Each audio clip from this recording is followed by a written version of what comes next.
Everything you're about to hear is just a thought-provoking assessment. It's my opinion, and not to be taken as fact. America has been here before, blindsided, divided, vulnerable. The question is, can we avoid repeating history? U.S. division, vulnerability, and lessons from 9/11 compared to the killing of Charlie Kirk. When considering the state of America today and reflecting on past events, one can draw comparisons that may feel uncomfortable but are necessary for understanding the nation's vulnerabilities. This examination must be careful and analytical, free from emotional reaction, because clarity is essential when assessing national risk. The United States has faced moments of profound shock that expose weaknesses, both structural and cultural. One such moment was September 11th, 2001. Another, more recently, is the killing of Charlie Kirk, a public figure whose death reverberated across the country and intensified divisions. At first glance, these two events seem vastly different. One was a foreign terrorist attack of enormous scale. The other, a domestic assassination of a polarizing activist. Yet a closer analysis reveals parallels in how division, mistrust, and institutional fragility render the United States vulnerable to harm. This analysis aims to accomplish three things. First, to outline the divisions and vulnerabilities that existed before 9/11 and how they contributed to the tragedy. Second, to examine the divisions present in the aftermath of Charlie Kirk's killing. And third, to compare the two moments, drawing lessons about what they reveal regarding America's resilience or lack thereof. The objective is not sensationalism, but sober evaluation, as only through careful analysis can the nation hope to chart a path forward. Historical divisions and vulnerabilities before 9/11. Looking back at the United States in the years leading up to 9/11, it appears as a nation strong on the surface, but with fault lines running deep within its institutions. These vulnerabilities were not merely military or technical. They were bureaucratic, political, and cultural. The most obvious failure was the fragmentation of intelligence. Agencies such as the FBI, CIA, and Immigration and Naturalization Service each possessed pieces of information about emerging threats. Yet these pieces were not connected. Bureaucratic silos, cultural rivalries, and legal barriers made information sharing difficult. The 9/11 Commission later documented these issues extensively, though they were largely invisible to the public at the time.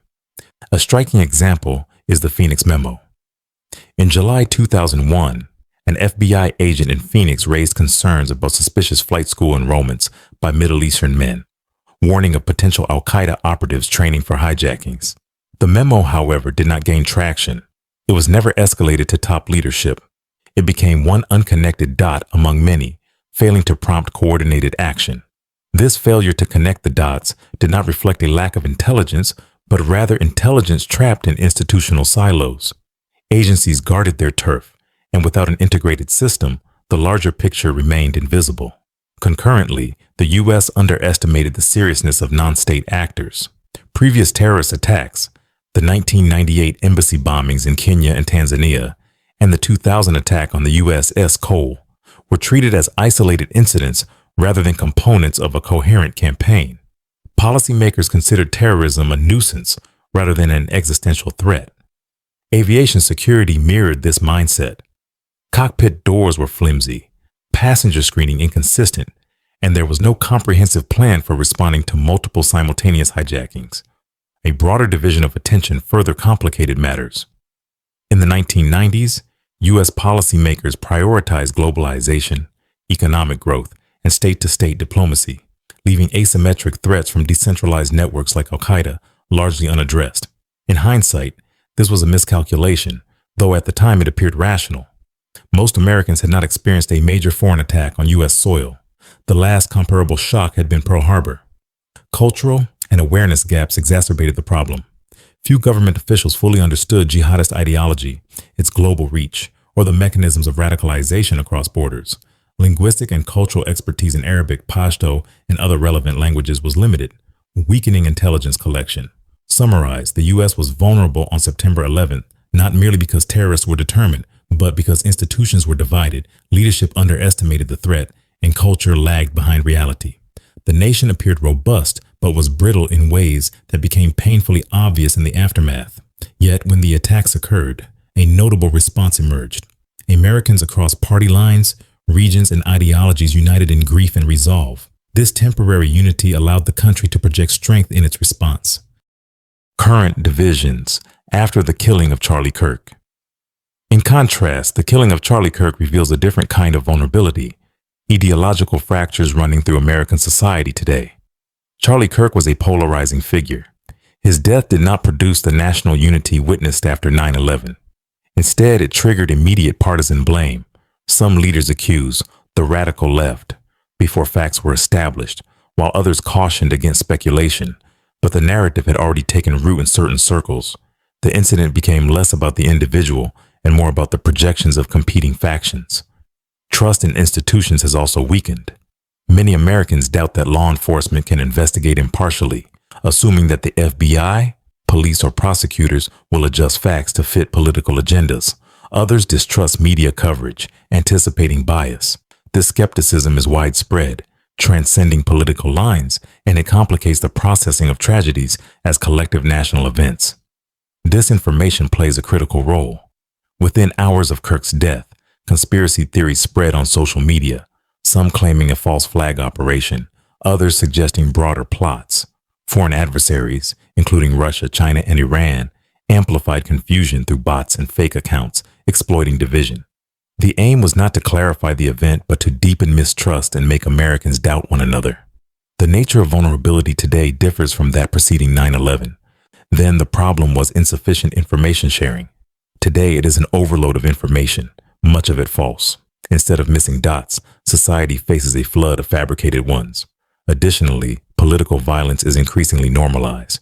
Kirk was killed while speaking at a university, a traditional forum for debate. His death raises urgent questions. Is ideological speech now physically dangerous in the U.S.? If political assassinations become more frequent, cycles of retaliation could erode the foundation of peaceful discourse. Thus, today's vulnerability is social, cultural, and informational. It stems from polarization, mistrust, and the weaponization of communication channels, rather than purely institutional weaknesses. Correlations, similarities, and differences. Mapping the two moments side by side clarifies the comparison. Institutional versus ideological fragmentation. Before September 11th, divided institutions weakened the U.S.'s ability to prevent attacks.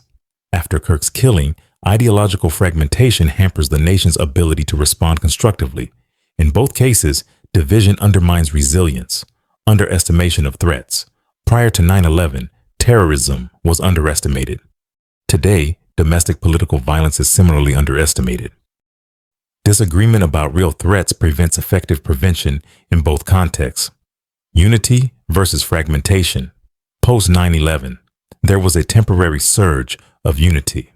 After Kirk's death, a brief bipartisan condemnation quickly dissolved into partisan blame, accelerated by social media. Foreign exploitation. Terrorists exploited U.S. blind spots in 2001. Today, foreign disinformation exploits social fractures.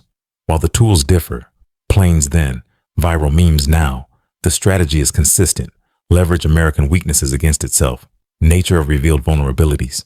9/11 exposed gaps in physical security, aviation systems, and intelligence. Kirk's killing exposes weaknesses in social cohesion, trust in institutions, and the safety of civic spaces. Both reveal systemic weaknesses, but in different domains. Lessons and warnings. Several lessons emerge from this comparison. 1. Social cohesion is critical.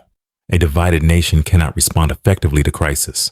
After September 11th, unity enabled resilience. Today, reflexive division makes resilience fragile. 2. Disinformation magnifies threats. Poor intelligence sharing blinded the U.S. before 9/11. Viral lies blind citizens now. Both create vulnerability, though differently. 3. Leaders' rhetoric matters. Words can calm or inflame. In 2001, President Bush emphasized unity. Today, many leaders rush to assign blame, intensifying division with tangible consequences. 4. Preparedness extends beyond the physical. Democracy relies on trust, dialogue, and safe public spaces. If these are eroded, Even a single assassination can destabilize society. 5. Timeliness and humility are essential.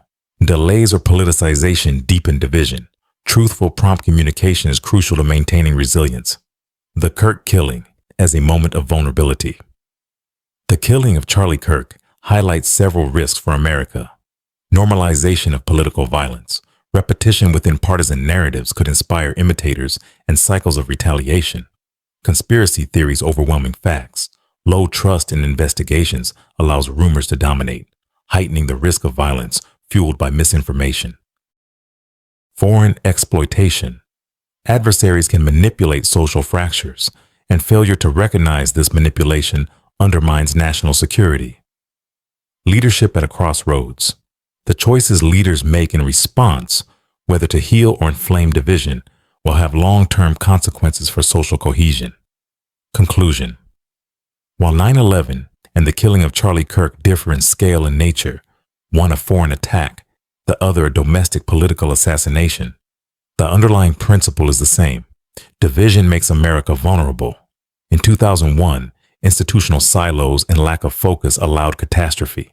In 2025, ideological polarization, disinformation, and mistrust threaten a culture where political violence could escalate unchecked. Kirk's killing is more than a crime. It is a warning flare. It tests whether America can resist fragmentation or will fall further into cycles of distrust and violence. The responsibility lies with both leaders and citizens. The nation faces a choice: to unify in defense of democratic institutions or fracture beyond repair. The question demands a calm, honest, and collective response.